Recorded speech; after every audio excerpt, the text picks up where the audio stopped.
My name is Missy Day. I am the Vice President of Marketing and Communication at Sinceri Senior Living, and I will be your host for today's presentation. Our topic is on the benefits of shared living.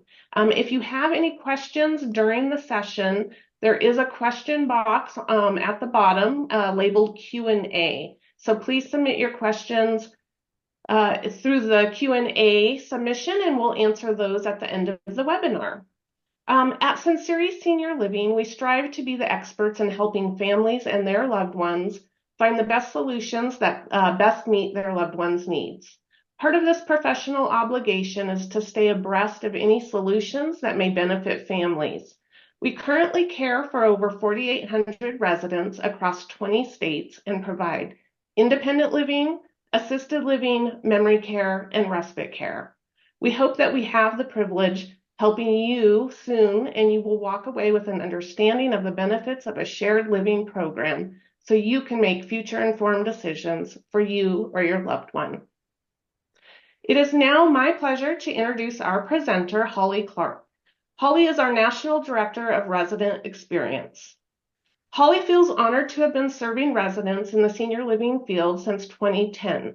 As National Director of Programming, she leads independent living, assisted living, and memory care activity professionals towards an elevated life experience, utilizing signature programs, integrated technologies, and in-person centered approach. Please welcome Holly Clark. Thank you so much, Missy. It always sounds funny hearing a little bit about myself, and it really just reinvigorates everything that I do and my why behind why I'm here. So thank you so much. I know that we have a great topic today. Life is better when shared. You think about so many opportunities that we have to share things in our own life. And so I'm really excited to be able to talk about some of the great benefits that we are able to provide in the senior living communities to really just elevate, one of my favorite words, the experience that our residents are having within our community. So as mentioned, my name is Holly Clark. I am just honored to be here. One of my favorite things to be able to present on are things that I have personally been able to experience myself as success stories. So I will be sharing a few successes, testimonials, if you will, from our Sinceri communities as we go through our presentation today. I love learning new things from other people. So I am also going to be using some things that I've picked up along the way in conversations that I've had with other directors, other companies, at forums, conferences, things like that. So let's go ahead and get started. So there's probably going to be a few different reasons why people showed up today. They saw this on their website or we sent it through a flyer, and you thought to yourself, these are some of the questions that I'm going to start to have for myself or a loved one. So maybe you've had some visits with your loved one at home and you've realized it's time to start downsizing. They might not be safe on their own any longer. So you want to start that conversation with a senior living community in your area to see how they can better fit your loved one. Right? Maybe this is your first go round. Maybe you know that you want to help, but you're not really sure where to start. And so we're going to give you a lot of those resources today to start those conversations, either with the loved one themselves, for yourself, or when you go to a community. There's lots of different options out there. And I know that it can be sometimes overwhelming when you're starting on this search. You're looking at independent livings, assisted livings, memory cares for maybe further down the road or where you're at right now with your loved one, but you're not really sure where to start, right? What are the different options? There are so many different resources out there that provide different things. So we want to be able to talk about some of those today. And of course, you insist on the best for your loved one, and you're going to have those conversations, but you're not really sure what different places can offer you. So let's talk about a couple statistics. Now, I don't want anything about our presentation today to be focused on a negative side, but I do want to throw out some things that are a little bit shocking when you take a look at them. So it is reported that nearly 43 million older people feel lonely or isolated daily. I mean, those are really powerful words. Those are really powerful statistics. Now, when you think about that, when you think about somebody who might be feeling lonely, you want to kind of think, why is that? Maybe it's that their social circle has really started to become a little bit smaller as they age. Maybe a spouse or a loved one has passed away and they no longer have that companionship. Maybe they have downsized and moved into a different area where they're just not really familiar with their surroundings yet. So there's lots of different things that can go into that feeling of being lonely or starting to kind of self-isolate. Scientific studies show a link between social isolation and poor physical health, including a higher incidence of obesity, cardiovascular problems, and higher levels of stress hormones, which can also lead to anxiety and depression. When you think about somebody who might be self isolating or in kind of their own environment most of the time, they may go to food for comfort. They may not be getting out and about to get that exercise that they used to be getting on a regular basis when they would meet up with friends or go out with a loved one. So, lots of different health concerns that can go along with this. What's more, those with limited social connections, as well as anyone who feels lonely, are 29% more likely to develop heart disease and have a 32% higher risk of stroke. Now, as we think about the aging population and we think about some of those common symptoms that might come with aging, having heart disease or having a stroke can actually push that aging experience a little bit faster and further than we might want a typical aging experience to be. So, again, I don't want any of this to be focused on the negative, but it really is important to throw these numbers, these statistics out there for you to really kind of digest and think about.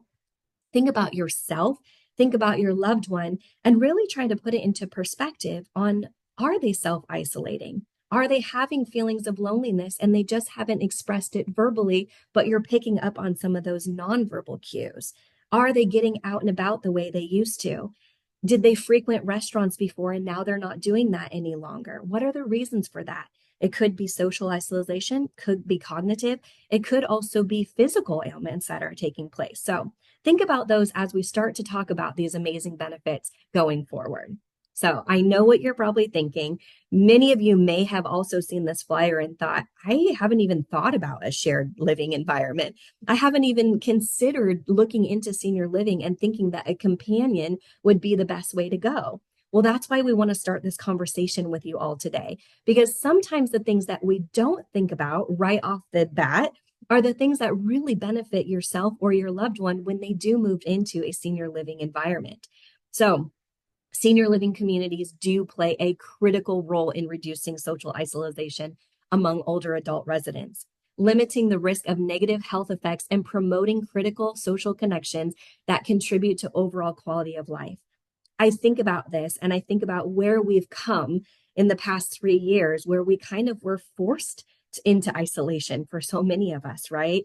During our COVID pandemic, so many of us just became comfortable, if you will, being on our own, being able to just maybe converse with somebody over a phone or a FaceTime visit. And we kind of forgot what it was like to have that social connection. And we almost forgot what it was like to give somebody a long hug and just feel like, man, I really needed that right now. And these are things that we really want to awaken people. We want to, even the residents that live in our own communities, we strive to really bring them back into that connection role. So, life is better when shared. I think that goes without saying. Now, I did want to kind of pause for a moment and read a testimonial so that we can really kick off this conversation in a very positive light. Now, of course, in order to keep our privacy for our residents, I did change up the names and I'm not going to use our specific community, but these are sincere community testimonials that I'm about to share with you. And I couldn't be more proud of the success that we have. So you might recognize some of these names. I've used some television shows. Laverne was already living at the community in a shared apartment alone for several months before we introduced to her that she would be getting a companion in the near future. At first, she was hesitant about the changes, but as soon as Shirley moved in, they established a good relationship with ease, fostering a strong connection. I asked them questions about sharing an apartment, and they said, we get along well, and if anything bothers us about each other, we talk about it and resolve it together. They like the same TV shows and movies. They enjoy the good old songs from the past. They even have the same friends within the community. They sit at the same table for meals and love their coffee talks together, and they can talk for hours. They really watch over each other. I just thought that was so powerful and something that I really wanted to share. Again, to kind of still look at those statistics that we were just talking about, but really shift it and go to those positive benefits. So today we're talking about a new perspective at various advantages of companion living through shared apartments in senior living communities.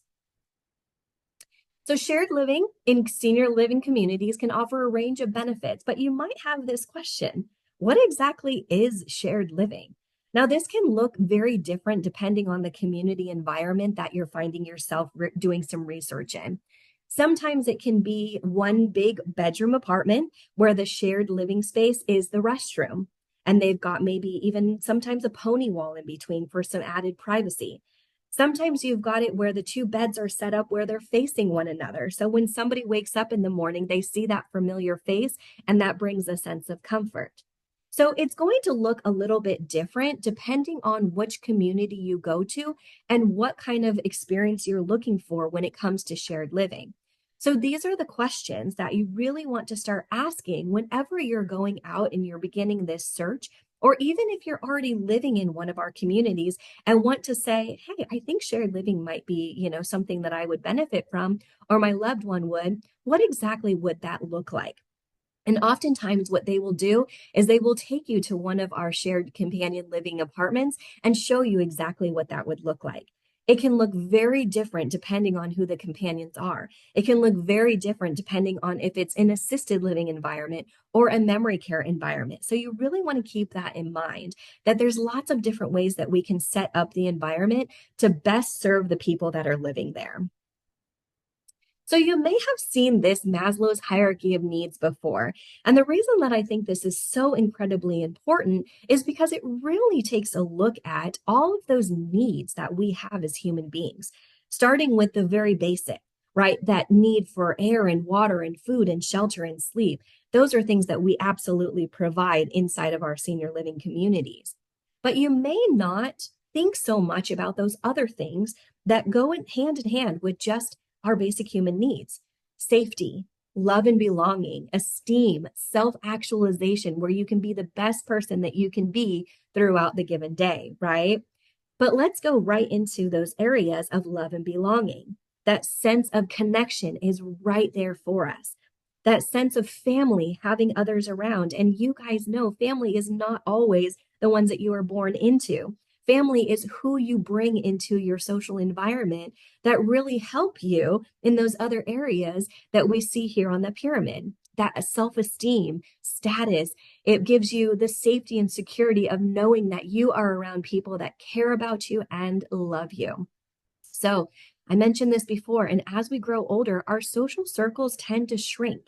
And over time, this can lead us to isolation and a drop in cognitive function and health issues. Now, you may know quite a bit about dementia yourself, but one of the things that they have really taken a look at as well is the factors that contribute to it. And one of the things they always say is socialization, keeping conversations with people, even writing letters to somebody else. So the more that we can kind of focus on that cognitive reserve, the better. So take a look at this Maslow's hierarchy of needs. Try to find some areas that we could really benefit by sharing shared living with somebody. Shared apartments enhance your loved one's health and well being. Seniors may find comfort in having someone to talk to that provide companionship, friendship, camaraderie. They're sharing different milestones together. We see people age in place in our communities, and as they age in place, there might be some preserved abilities that are starting to go away. I have a testimonial that I might share, time is allowing, about two companions that actually one of them was no longer going to be ambulatory on their own safely, and how that companion really helped them get through that change that was very difficult for them. That's another added benefit to that health and well being side. And then, of course, having a connection with somebody can aid in decreasing anxiety and depression. Now, we see this a lot of times in our communities where different residents may have they are experiencing anxiety and depression in very different ways, right? Anxiety of having a new environment, anxiety of meeting somebody new, the anxiety of trying a new program or an activity that they may have always wanted to partake in, but they're not really sure. They may have some signs of depression where, They're missing a spouse. They're missing family that they don't always get to see any longer. Maybe they're just having some changes of physically or cognitively that they're experiencing. So having somebody that can be there by them side for that connection and that camaraderie is going to be so beneficial for them in many, many ways. So shared experiences and engagement. Now we think about engagement as really any kind of way that we can communicate with our loved ones. It could be passing somebody in a hall and having a quick conversation. It can be a bigger, broader engagement of serving others in our programming department, which is my area of just passion. So living with companions can actually encourage seniors to engage in activities together, promoting more active and fulfilling lifestyles. If they see their companion going off to an activity or maybe an outing, once they're invited by that person that they've established that relationship with, they're going to be more willing to kind of participate, especially if they know that they've got someone there by their side to kind of talk them through.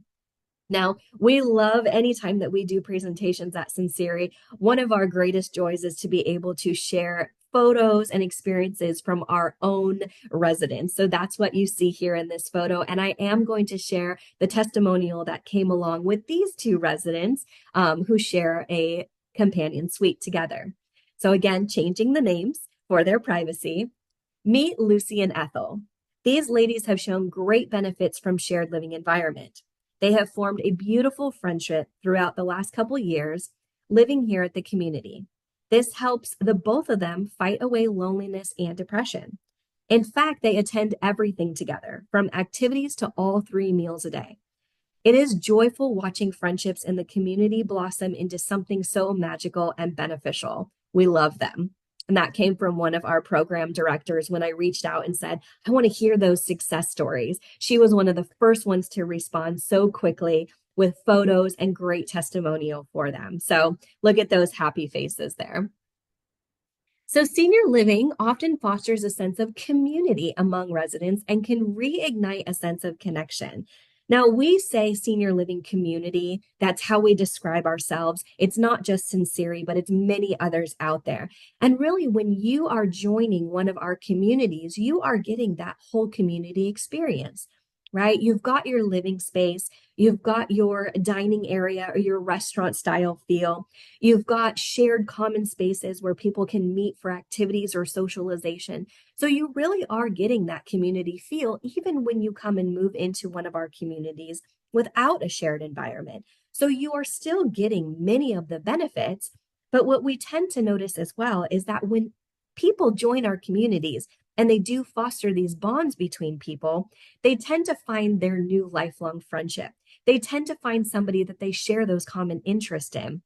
And oftentimes, even if they don't directly move into a shared companion suite, they often come back and say, we'd like to take a look at this.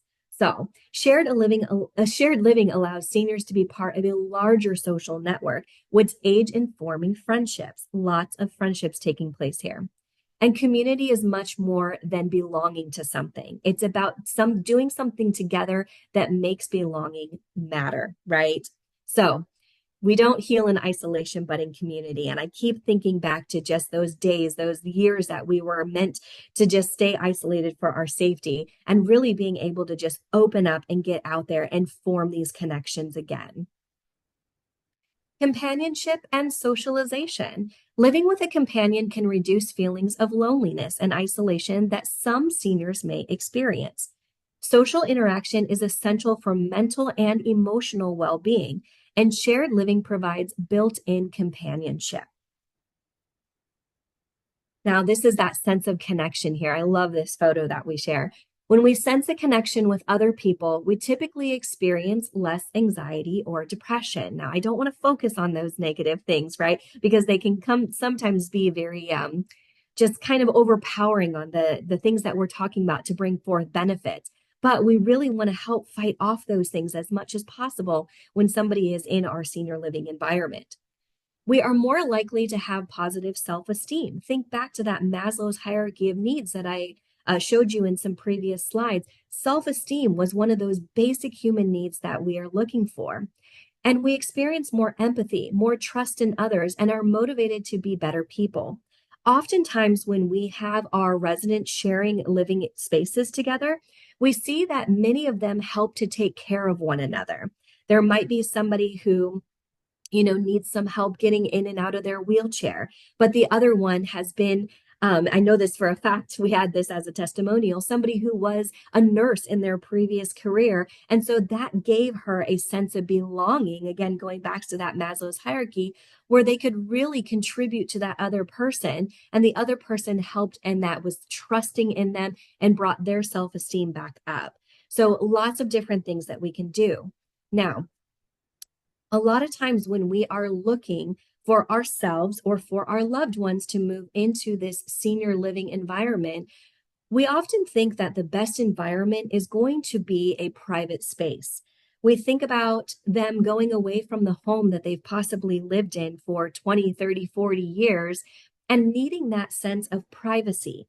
Absolutely, we understand that. And that can absolutely be the case for many of individuals moving in.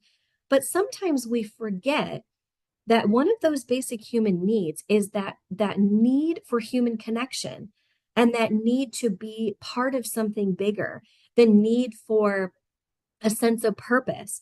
And a lot of times, what we can do is we can foster those bonds between residents when they are inside of our communities. Many times we get to know them and we hear their stories and we think, wow, that story sounds very similar to another resident who lives here. And I want to be able to pair them up so that they can talk about those career, or family or different things that they experienced.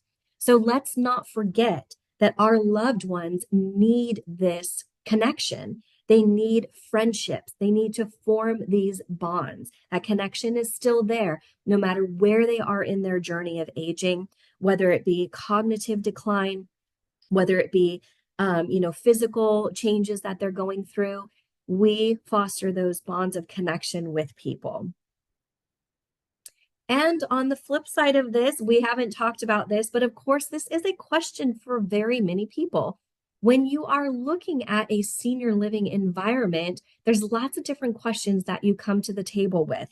And many of them are also followed by what is the cost going to be? Now, in addition to all of the benefits that we've just talked about as far as shared companion living go, there's often a financial um, kind of what's the word I'm looking for? Less of a financial burden, if you will, when you're moving into a community and looking at a shared environment, because the shared environment will typically cost less because you're sharing that space together. So, if those are some of your concerns when you are going into a senior living environment, we want you to really come forward with the questions and conversations of what we've brought forward first, how those advantages are really going to benefit you or your loved one. But also keep in mind that there's going to be conversation about what is this overall cost going to be for everybody. So this is going to be very community specific, no matter where you are as far of your area, your state, the community that you're looking at. But shared living typically costs less and is a more affordable option. So we often tell people this is something that you can actually move into a community, maybe into a private space. But as time goes on, if this is a concern for you or your loved one, you may want to take a look at, and again, start that conversation with your community to take a look at if this is a more appropriate situation based on financial needs. So, some more questions to consider because there's always different questions out there, and they are going to be very specific to what your individual needs are when you're looking at a community. Now, some of these I can answer straightforward because we've experienced them ourselves in our senior living communities. Others, I'm going to have to say, it really depends on where you go. So, I want to talk about a couple of these questions that kind of come forward. I've seen them before. It's not uncommon to have these questions asked. What about my loved one who is an introvert? Now, again, there's lots of benefits that go, and it may not be a best fit for everybody, but keep in mind your loved one who is an introvert had a social circle that they grew up with, right? That they maybe still even have in their own environment. So, one of the things that we do with anybody who is going to be a little bit more introverted is one, find out about their life story. And maybe it's where they actually benefit from having a companion in a shared living experience, but they may not be willing to join big group activities. And in order to get that socialization and that connection for that person who might be a little bit more introverted, you may want to look at a shared environment instead because they're still having that connection and that partnership and that friendship with somebody. You also want to take a look and see, maybe this person who is introverted, what was their spouse like? A lot of times there's kind of that yin and yang, if you will, where they complement each other. And so one of the things that we are going to try to again foster that bond is to find somebody who might be that good balance to that individual so that they can feel that connection with somebody. So there's lots of different things that we can do if somebody is introverted, and please keep in mind we never want to change somebody. We are going to respect that individual as they are and really work with them to find that level of comfort, whether it be a one-on-one conversation with somebody, a small group environment, or really just having that companion that they live with. So, how do you know if two residents will be a good fit for one another? Great question. And I'm going to talk a little bit more about that in an upcoming slide. But no matter where you go in the senior living environment, this is not necessarily some senior living specific, but we all dive into a life story, a memoir, a resident history. And so really diving in and finding those common things that people share together is going to give us the insight on if those two residents would really be compatible or not. We often try to find a common time that the residents can meet one another and get to know them before it's just knock, knock, I'm living here with you, right? We really want to make sure that they are getting to know each other and that they are feeling that genuine connection before we give the okay that somebody should be living together. What about privacy with ADLs or activities of daily living? These are going to be times that a resident might need some assistance from a care partner, whether it be helping them get dressed for the day. Maybe it's grooming or showering needs. Privacy is absolutely at the top of our list. And we want to make sure that we are getting into those care planning and getting into those day-to-day activities that happen for people so that we can establish privacy. Now, you heard me kind of talk about the different ways that assisted livings can be set up for shared companion living. Sometimes there is kind of that pony wall in between. Sometimes it is one large open space where they share, and we can even have a partition that goes up when somebody is receiving that care. We can also work it into, let's just say one of our residents has physical therapy that they do twice a week and they go to a certain spot in the community to do that. Well, that might be something that we coordinate with the other resident and say, during this time of the day, would that work for your showers that we can assist? So that the other one is comfortably engaged in something outside of the apartment so that we can really make sure that that dignity and privacy is there. Again, it's all going to depend on those two individuals. It's all going to depend on how that community can really make sure that that privacy is happening. But I think I speak for anybody when we say that is the top priority for us, preserving that dignity for each of our residents. Now, I do like this one. Can my mom keep her pet? Usually, yes, right? Especially if those two individuals share animals in common and something that they've always kind of had growing up in their life. Oftentimes, that pet can be very therapeutic as well, right? Now, many communities, this will be community specific, as I've kind of mentioned before. These are the conversations that you want to ask those questions and say, can my mom still keep her pet? And how long can she keep her pet? What are the kind of situations that you would tell me it's no longer appropriate for your loved one to have their pet there? It's going to be very different per community and what their expectations or policies are. But for the most part, a shared living environment is no different when it comes to being able to have your pet still in that environment. Now, this is a great question that I often got many times when I was in my own community. Can I change my mind later? Absolutely. We want to do what is best for you and your loved one at any given point in their journey. So maybe you think, when I move my loved one into this community, I really want them to have their private environment. I really want them to be able to participate in programming. I want them to sit down at dining and meals with people and really get to know those people before we take a look at a shared environment. Now, I think I want to share this with you because it happens oftentimes in our communities where sometimes people live in private community spaces. And what we notice from a community point of view is that those two individuals are really sharing a bond. They go to activities together, they sit at their meals together.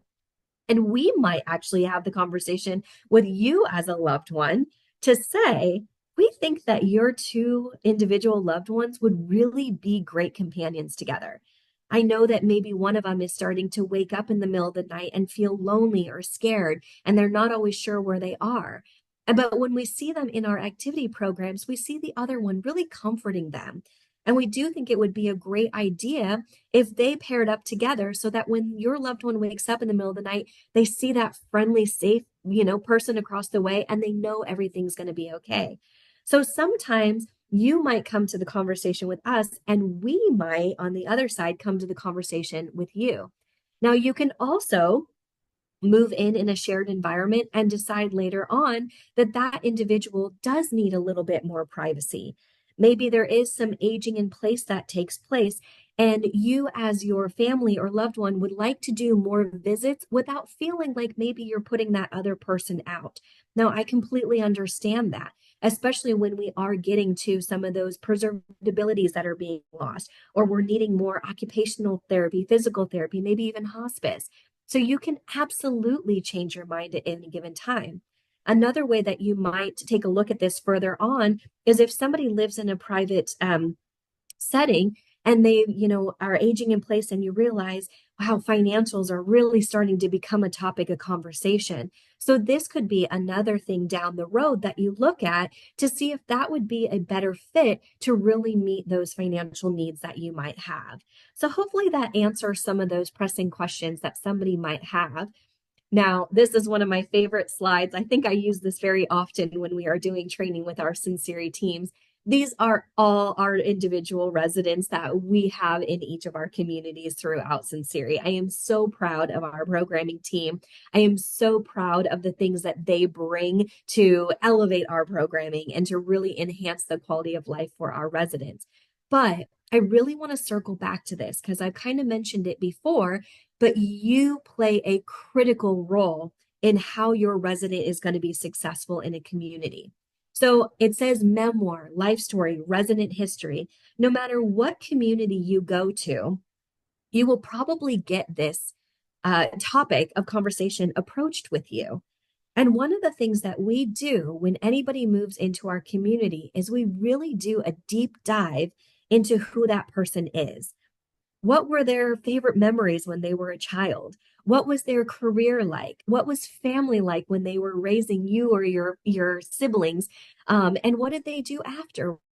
Peer work in between when the adult children were starting to grow up and they no longer needed them kind of the same way? Did they volunteer? Did they do different things within their community to give back? You play that vital role because when you can really take time to fill these life stories out, to really sit with your loved one and talk about those memories, talk about the things that they love to, talk about and express, or things that maybe they don't want to have brought up again. That allows us an insight into your loved one's life so that we can really, again, foster those bonds between people so that we can make sure that the right ambassador is there to meet them when they move in, and they can pair them up with different people in the community that share some of those commonalities. It's a great opportunity for us to take a look at shared living right from the beginning and say, I think this person would really be a good match for this. And here's why. We want to be able to present those things to you as well. So the more time and energy, and really not just you filling it out, but anyone else, any other family member who has a lifetime of engagement and involvement with that person, any more that they can bring to the story is really going to help us to really provide these amazing benefits when somebody moves into our environment. So, when all is said and done, shared living can help your loved one feel that they are not alone, while at the same time reassuring you that he or she will be well cared for and given the attention they deserve. Don't accept the commonly held view that loneliness goes hand in hand with aging. It absolutely does not have to. Get proactive, and you are just by being here today and learning about these benefits. Help your loved one discover that sense of community is valuable at any age. And you as well, if you are looking for your loved one, you are also going to get these amazing benefits by seeing how much your loved one is cared for and taken care of in our environments. And we want to promote socialization rather than isolation. So, a little bit of an overview for you before we get into maybe some more questions and things that I can answer for you. So, shared living builds the opportunity for companionship and creating new friendships. Having a companion helps residents feel less isolated or lonely. Shared living can assist in providing a daily routine, which is key and vital, which can reduce anxiousness or enhance their sense of well being. Again, going back to that Maslow's hierarchy of needs. Sharing a living space can also help slow down cognitive decline that is commonly associated with memory changes. Shared living can offer affordable options in addition to all the before mentioned benefits. So, lots of positive things that came of this conversation. So, at Sinceri Senior Living, our mission is we genuinely foster bonds between those that live and serve in our communities, just like family. So, from our Sinceri family to yours, we do want to thank you for being here today and learning about all these amazing benefits that grow across the board for senior living communities when it comes to that shared living environment, or what we like to call our companion suites. So, I would like to open it up for any questions that you might have or any hopefully answers that I can give to you. And I just want to thank you again for taking time with us today to be here for this really great conversation that many of us should keep in the front of our minds, not even the back of our minds, on how we can really enhance the quality of life for our loved ones. Thank you, Holly. That was great. We do have a question from Daniel, and Daniel asked, can shared living include one of the two needing memory care? And if so, does it help to reduce the cost of memory care, which typically is double that of assisted living? Yes, absolutely. So again, it is going to be very specific to the community, to the state, to the region that you're in, and also what they have to offer. Many times, communities will have different shared living spaces and different sizes of those shared living spaces as well. So again, you really want to come forward with what is going to be the most beneficial for you, your loved one, and your cost, right? The financials that you can put forward, and they can usually come up with a solution with you and for you that's going to hit those needs. And then, Missy, if you could read that first part of the question for me real quick Yeah. again. So what Daniel was asking is if one resident can have memory care and the other does not, would they be able to live together? Now, oftentimes that is usually going with spouses or people that are moving in together. Is it unheard of? Not really. I actually had a situation like that in my own community, where actually two people, it was a male and a female, found companionship with each other, and they ended up moving into a shared environment in assisted living. Now, the female actually started to have some cognitive decline before the male did. And so, what we expressed and what we discussed with the families who were very much involved with the whole situation is that she was really going to benefit more from that secured environment of memory care. And it was completely up to the gentleman if he wanted to make that move with her or not. And they actually decided to move together, which was very beneficial for both of them because they had established that bond. Now, that's just a specific example that I had in my past, but yes, it can happen. Oftentimes, depending on the community, the state, if you will, there is some additional kind of conversations and maybe even paperwork that goes along with that, because we want to make sure that if somebody does not have cognitive decline, that they have the ability to kind of come and go out of that secured environment at will. so that they can also maybe find some beneficial things on the assisted living programming side that will meet those kind of cognitive needs for them. So it's definitely not unheard of. It is very gonna again community specific and what works for that individual environment.